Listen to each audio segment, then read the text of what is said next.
Category O, Lecture 21, Applications of Twisting Functors. As usual, we start with a setup. Let G be a semi-simple finite-dimensional complex Lie algebra with a fixed triangular decomposition into the negative part and minus, the Cartan subalgebra H, and the positive part and plus. Let O be the Bernstein-Gelfand-Gelfand category associated to this triangular decomposition. We have the principal block of O, denoted O0, and this block has a natural graded lift, denoted O0 upper Z.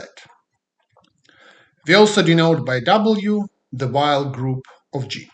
We have the following structural modules in the category O0. LW is a simple highest weight module with highest weight 0. PW is the indecomposable projective cover of LW. IW is the indecomposable injective envelope of LW. Delta W is the Verma module with highest weight W.0. Nabla W is the dual of delta W. And finally, TW is a tilting module with highest weight W.0. Combinatorics of category O is described by the Hecke algebra. So the Hecke algebra H associated to the while group W and the set S of simple reflections, which corresponds to our triangular decomposition, is an algebra over the ring of Laurent polynomials in the variable v with integer coefficients, and it is generated by the elements Hs, where S is a simple reflection, subject to the quadratic relation Hs plus v times Hs minus v inverse is 0, and the usual braid relations for W. The standard basis of the Hecke algebra is given by elements Hw, obtained by multiplying Hsi's for simple reflections along some reduced decomposition of W. W is equal to S1, S2, and so on Sk. So we define Hw as Hs1, Hs2, and so on Hsk. The Hecke algebra has the so-called bar involution, which is uniquely defined by the properties that V bar is equal to V inverse and Hs bar is equal to Hs inverse for all simple reflections S.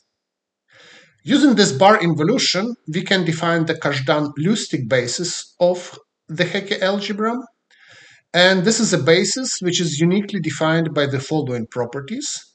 So for W in W, this basis contains a unique element HW underline, which is self-dual with respect to the bar involution, and has the property that when we write HW underline as a linear combination of the elements in the standard basis, we get HW plus the sum over all elements x in W, Hx with a coefficient which is a genuine polynomial in V and moreover without constant term.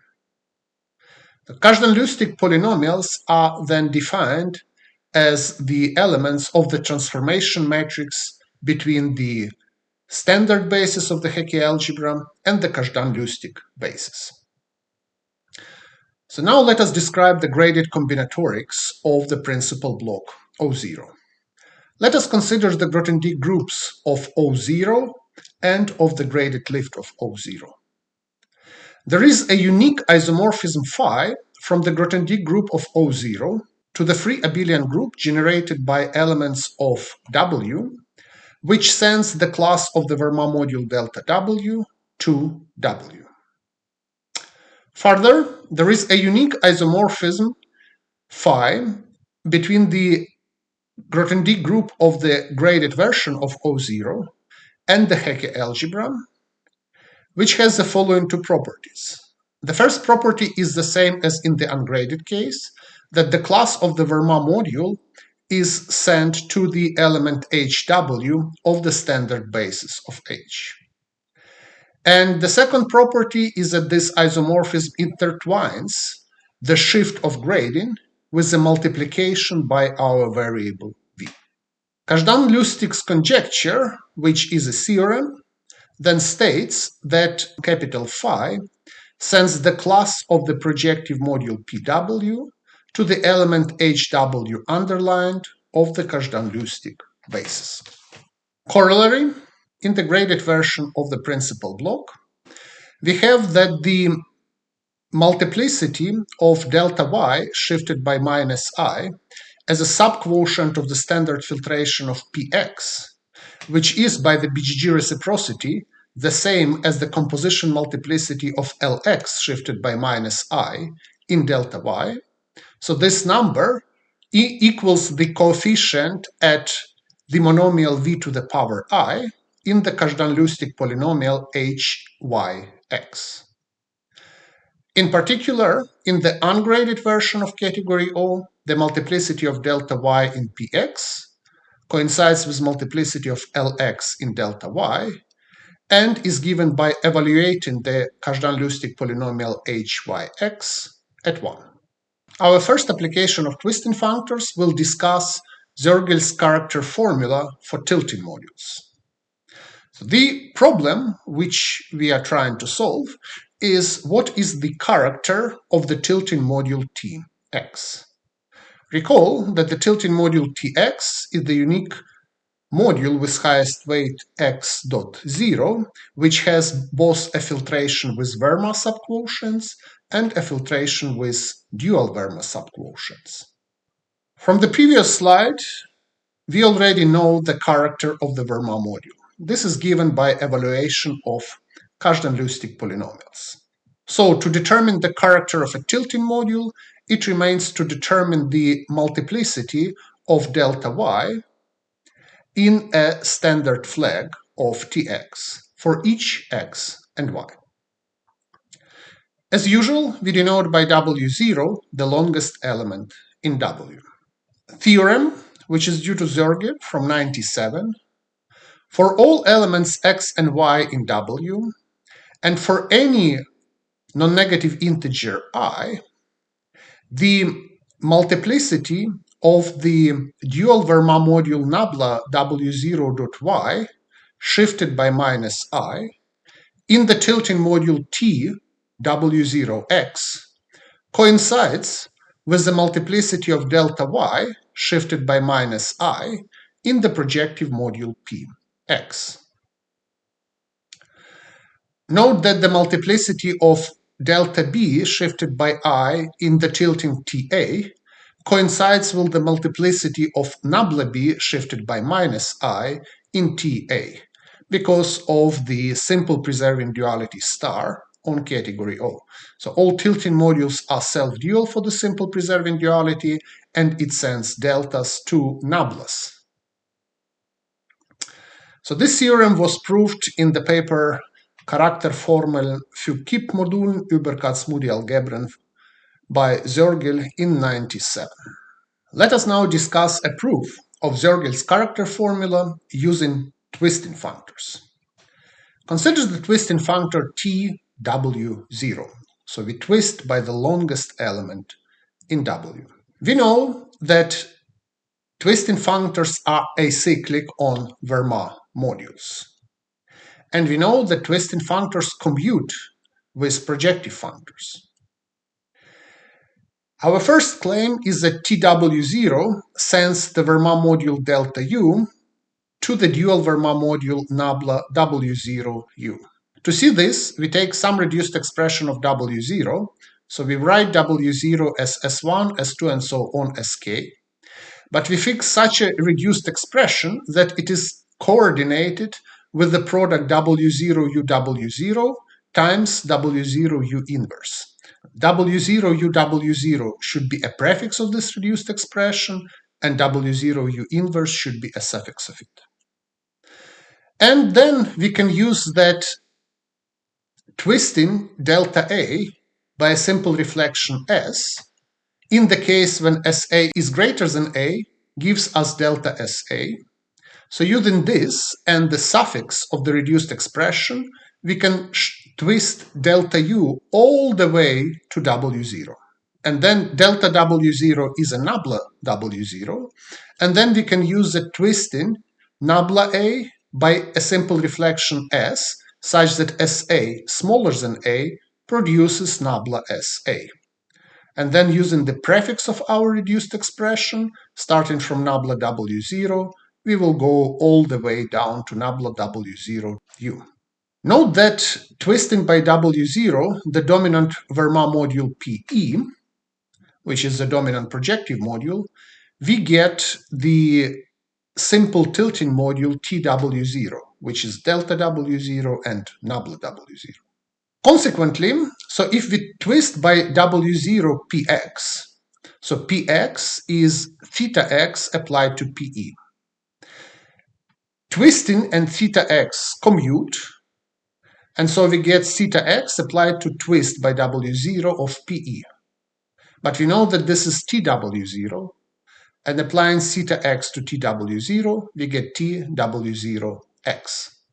So what remains is to apply TW0 to a Verma flag of Px and use exactness of TW0 on modules with Verma flag to get the corresponding dual Verma flag of the tilting module TW0x.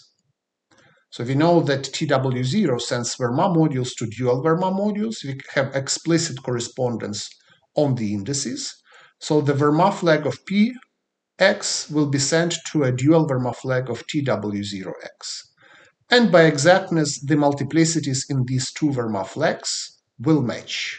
And this is exactly the formulation of Zergel's theorem. Recall that we already know from Ringel's self-duality statement by Zergel that TW0x is a submodule of Px up to a shift of grading. So in the ungraded version, just a submodule. In the graded version, it's a submodule up to grade shift. Here is an SL3 example. In the SL3 case, the while group consists of the elements E, S, T, ST, TS, and W0.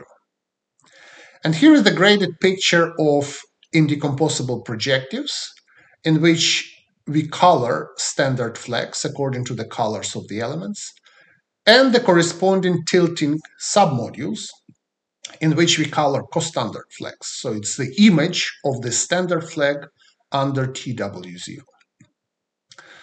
So PE is just one standard module, and its tilting submodule is just TW0. PS has a Verma flag with two standard modules, E and S, and TST, this is a submodule of PS, has a dual Verma flag with two dual Verma modules, W0 and ST. PT is similar, where you swap the role of S and T. So now PST has a Verma flag with four standard subquotients, identity, S, T, and ST. So TS, which is a submodule here, has a dual Verma flag with four dual Verma subquotients, W0, TS, ST, and S. PTS is obtained from PST by swapping the role of S and T. And PW0 and TE, they are isomorphic up to graded shift. And PW0 has all Vermas ones in its Verma flag, and TE has all dual Vermas ones in its dual Verma flag. Let us now go to the second application, and this is the decomposition of O chi. Let us fix a central character chi of the universe enveloping algebra U of G, and consider the corresponding direct summand O chi of O. The central character chi corresponds to a unique dot orbit of W on H star. So let this dot orbit be W dot mu. Mu is some weight in this orbit. We know that if mu is an integral weight, then O chi is indecomposable as a category. And the question which we want to study now is what is the decomposition of O chi in the general case. So given a weight lambda, we denote by V upper lambda the integral while group of this weight lambda. For a weight lambda in the dot orbit of mu, we denote by O of lambda the third subcategory of O generated by all simple highest weight modules L nu, where nu is an element in W upper lambda dot lambda. So this is the orbit of lambda under its integral while group. And phi denotes the root system of G. It is not difficult to check that an element nu belongs to W upper lambda dot lambda if and only if nu belongs to the W orbit of lambda under the dot action, and the difference between nu and lambda is an integral linear combination of all roots of G. So here is the statement we are going to discuss. Theorem by Mathieu from 2000. For any two elements lambda and lambda prime from W dot lambda, the categories O of lambda and O of lambda prime are indecomposable and equivalent. Corollary, O chi decomposes into a direct sum of equivalent blocks of the form O lambda, where lambda runs through some cross-section of W modulo W upper mu. For example, in the case when G is SL2, and we take mu to be a non-integral weight, so non-integer, then O chi is a direct sum of O mu and O minus mu minus 2. So the W orbit of mu contains only mu and minus mu minus 2. And both of these categories have exactly one simple module and hence are equivalent to the category of complex vector spaces. And in this example, both mu and minus mu minus 2 are dominant with respect to the corresponding integral while group. So this theorem is taken from the paper Classification of Irreducible Weight Modules by Olivier Mathieu from 2000. A small remark is that the same result can also be obtained using Zergel's combinatorial description of blocks of category O. So let us first then prove indecomposability.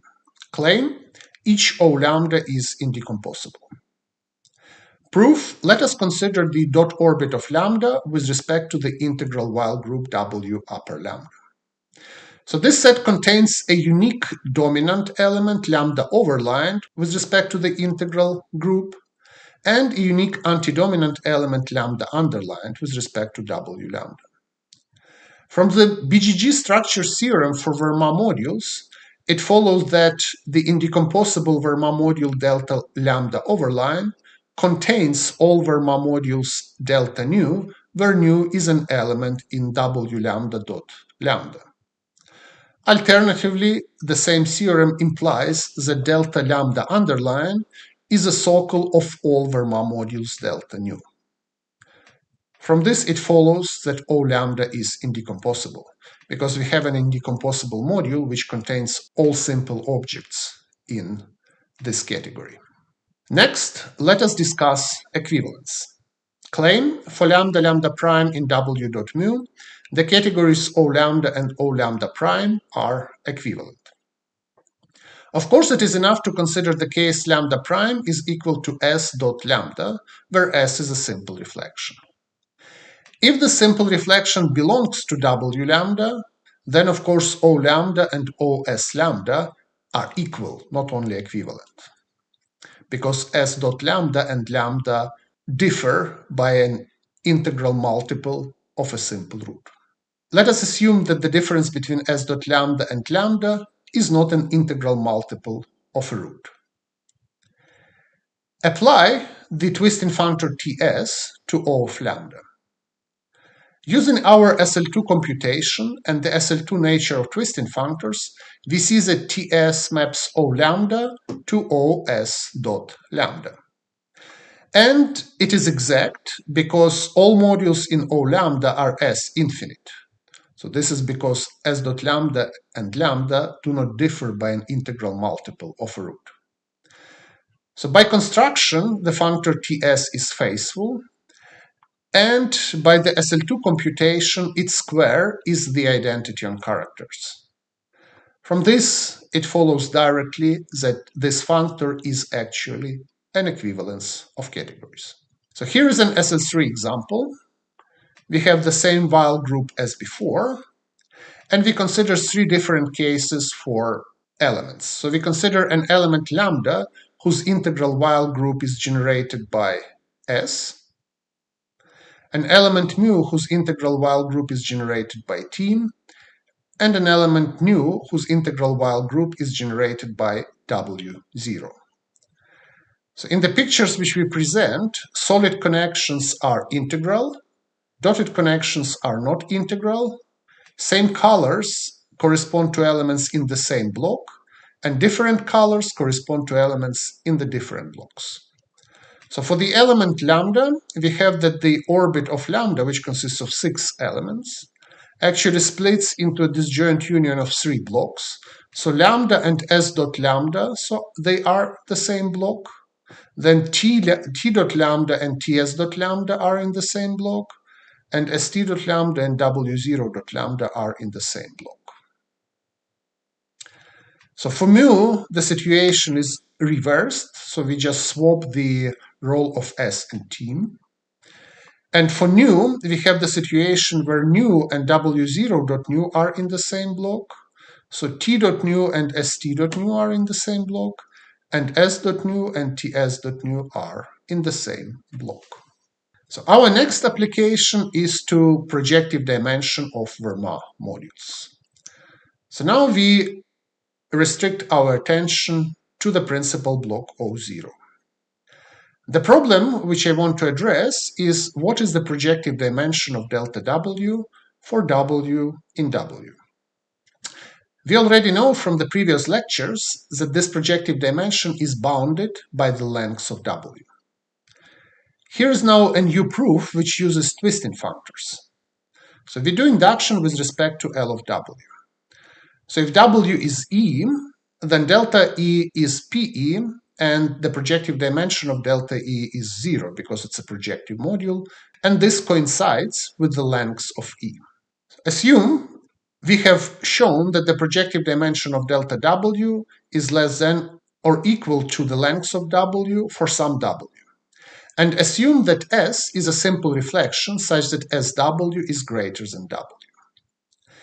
Then we can write the Verma module delta SW as the S twist of delta W. And since twisting functors are acyclic on Verma modules, we can even write it as the left derived of Ts applied to delta W. Now, for any x in W and I in Z, we can compute that homomorphisms in the boundary derived category from delta SW to Lx shifted by I are equal to homomorphisms in the boundary derived category from LTS delta W to Lx shifted by I. So now we know that LTS is a self-equivalence with inverse RJS. So we can rewrite this as hom from delta W to RJS Lx shifted by I. Since the homology of the derived Joseph's functor vanishes for all I which are greater than 1, it follows that the projective dimension of delta SW is at most 1 plus the projective dimension of delta W.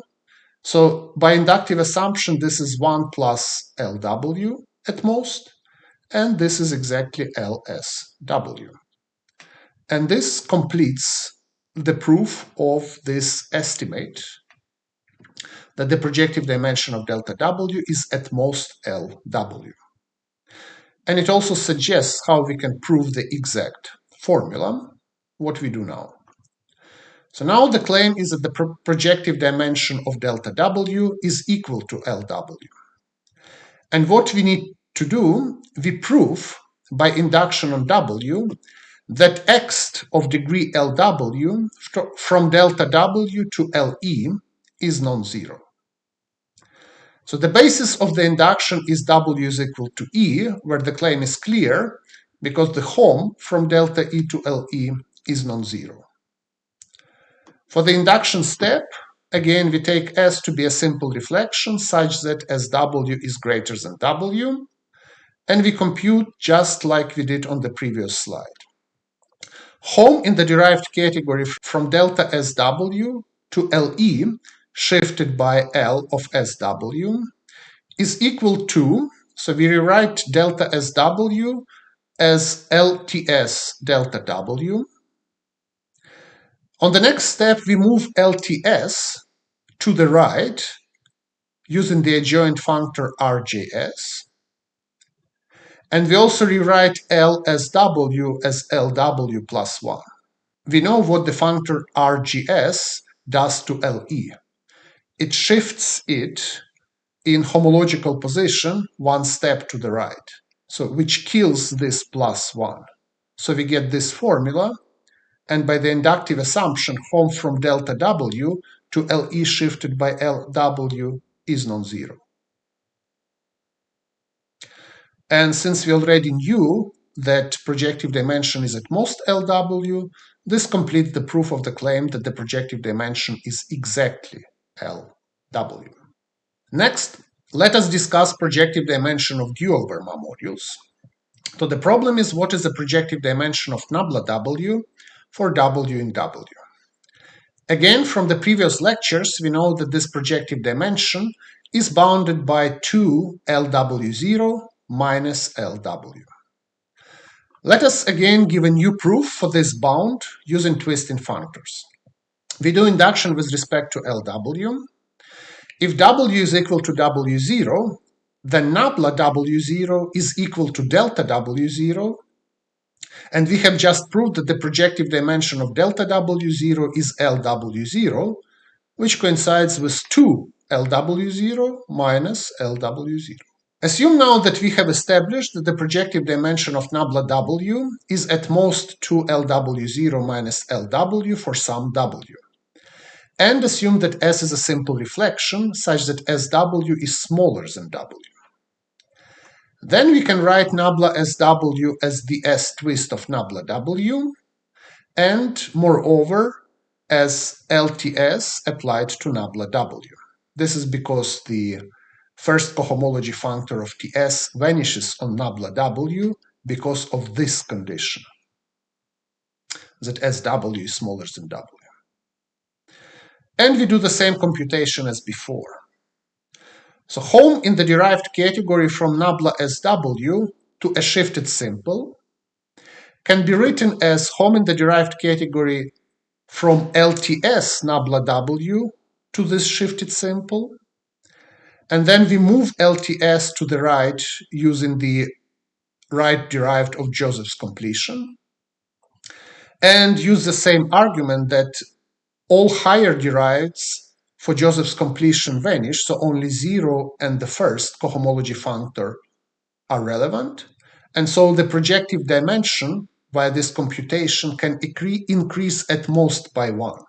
So the projective dimension of nabla SW is at most 1 plus projective dimension of nabla W, which is bounded by 1 plus our expression for W, which gives us exactly our expression for SW. So this proves our bound for projective dimension of dual Verma modules. And now the claim that this bound is exact. So this is the projective dimension. And the proof is exactly the same as before. So we prove by induction on W that the top degree x from nabla W to LE is non-zero. So if W is W0, then nabla is delta, and we have already proved that the top degree x from delta to LE is non-zero. And the induction step is exactly like before. We take a simple reflection S, such that SW is smaller than W, and we compute home from nabla SW to a shifted LE. We write nabla SW as LTS applied to nabla W. We move LTS to the second argument using RJS, and we use that RJS since moves LE one step to the right, erasing this extra one.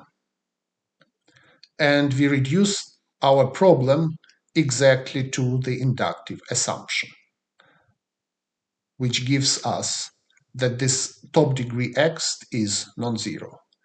Since we already have the bound, we get our formula. Using this, we can describe projective dimension of simple modules in category O.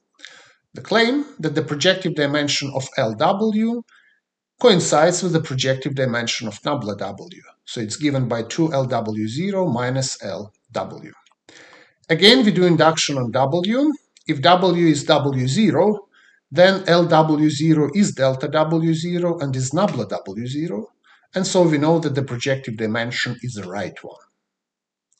For the induction step, we consider the short exact sequence. LW is a submodule of the dual Verma module nabla W with some cokernel.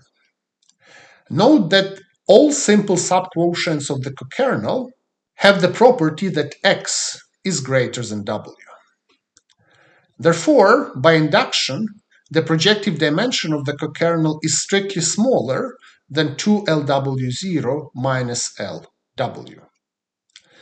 So, from the long exact sequence, it follows that for any module M and any I which is greater than or equal to 2LW0 minus LW, the X of degree I from LW to M is isomorphic to the X of the degree I from nabla W to M. And since we already know that the projective dimension of nabla W is the correct one, it follows that the projective dimension of LW is the same. So we have now computed projective dimensions of Verma modules, dual Verma modules, and simple modules in the principal block of category O. Our next homological application is to extreme extensions between Verma modules. Theorem, due to Carlin from 86, assume that X and Y are two elements in the while group such that X is greater than or equal to Y. Then, the extension of degree Lx minus Ly from delta X to delta Y is isomorphic to the extension of the degree Lx minus Ly from delta X to Ly and is one-dimensional. Why is it called the extreme X? So we start with the lemma, which says that all extensions from delta X to delta Y and from delta X to Ly of degree which is strictly greater than L of X minus L of Y vanish. To prove this lemma, let A be the Serre subcategory of O0 generated by all LW such that W0 is greater than or equal to W, and this in turn is greater than or equal to Y. So since O0 is a highest weight category with respect to the Brucha order, the category A is extension full in O0 by the classical result of Klein, partial, and Scott. Note that both delta X and delta Y are in A. And the projective resolution of delta X in A has lengths at most Lx minus L of Y, because Lx minus Ly is the length of the longest chain between X and Y in the Brucha order.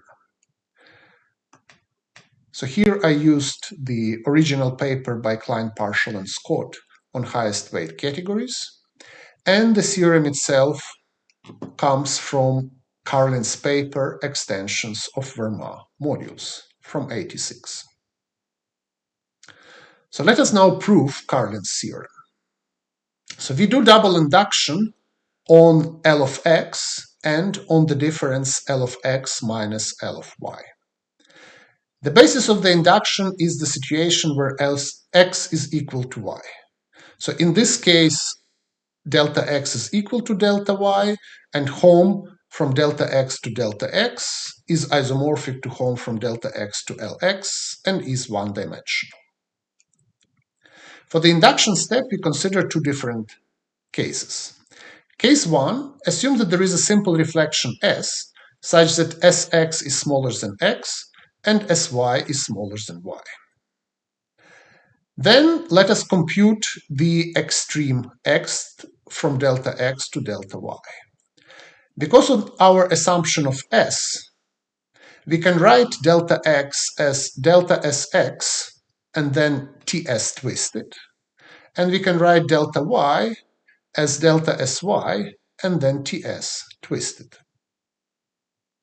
Now, since LTS is a self-equivalence of the derived category, we can just erase it and then simply adjust the lengths in the degree of the extension by adding s to both x and y. So this shows that the x of the degree Lx minus Ly from delta x to delta y is isomorphic to the x of the degree L of Sx minus L of Sy from delta Sx to delta Sy. So by the inductive assumption, we have the statement for x between Vermas. Now we have also another statement to prove for x from a Verma to a simple. For this, we consider the short exact sequence delta Sy surjects onto Lsy with the kernel of Sy. By lemma, we know that x from delta Sx to the kernel vanishes for all I which are greater than or equal to Lsx minus Lsy. So therefore, from the long exact sequence in homology, we get that the top degree x between Verma modules is isomorphic to the same degree x from delta Sx to Lsy. And we have completed the induction step in this case 1. Case 2 assumes that there is a simple reflection such that Sx is smaller than x and Sy is greater than y. So the difference is in case 1 we had Sy is smaller than y, so now we consider the case when Sy is greater than y. So in this case we have that the top degree x from delta x to Ly can now be computed using our trick with twisting functors. So we write delta x as delta Sx times the twist. We move the twist over to get the adjoint of it, which is the derived Joseph's completion. And now we use that Sy is greater than y to obtain that this x is isomorphic to this x. So the derived Joseph's completion applied to Ly just moves it one step to the right, which means that we just subtract 1 from the degree of x, which means that we just consider L of Sx instead of L of x. Sx is smaller than x, so the length of Sx is length of x minus 1. So this proves induction step from the x from delta to the simple, and now we have to do the second statement for the x from delta to delta. For this, we also again consider this short exact sequence. Delta y surjects onto Ly with the kernel ker y.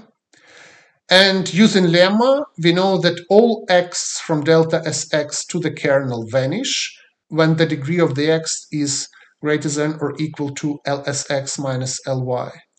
So therefore, from the long exact sequence in homology, we get that the x into simple is isomorphic to the x into the Verma module.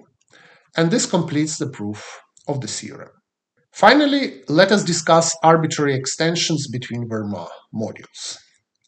In general, it is an open problem to find a combinatorial formula for the degree Ix from a Verma module delta x to the Verma module delta y. Our observation is that this problem can be completely reformulated in terms of the cohomology of twisting functors.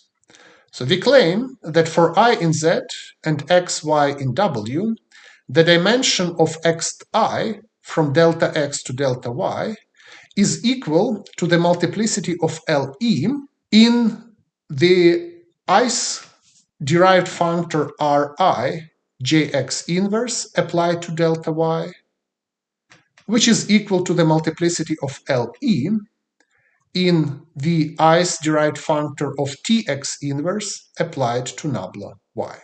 Proof. So we compute, so the i's degree x from delta x to delta y is of course the i's degree x from LTX applied to delta E to delta Y. Using the fact that LTX is an equivalence with the inverse R JX inverse, so we get xi from delta E to RJX inverse applied to delta Y. We can write this as home in the derived category from delta E to RJX inverse applied to delta Y, shifted by I in homological position. And since delta E is an indecomposable projective with stop LE, we get that this is isomorphic to home from delta E to Ri JX inverse delta Y. So here we use that delta E is the indecomposable projective cover of LE. And to get the second equality here, we just use that Ts is Js conjugated by the duality. Great, let's finish with some questions for PhD students. Question number 1. Compute an explicit formula for the multiplicity of Ly shifted by minus I in the graded degree in the module Tx. Question number 2. Prove that the shuffling functor CW0 sends projective modules to tilting modules. Hint, show first that CW0 sends Verma modules to dual Verma modules, and then use the fact that it is a self-equivalence in the derived category to show that it sends projective modules to projective objects in the category F, nabla. Question number 3. Prove that a weight nu belongs to W lambda dot lambda if and only if it belongs to W dot lambda and the difference between nu and lambda is a linear combination of roots with integral coefficients. Question number 4. Compute projective dimension of all singular Verma modules for SL3. Question number 5. Prove that the fact that xi from delta x to delta y is non-zero for some I and xy implies that x is greater than or equal to y in the Brugha order. Thank you very much and see you next time.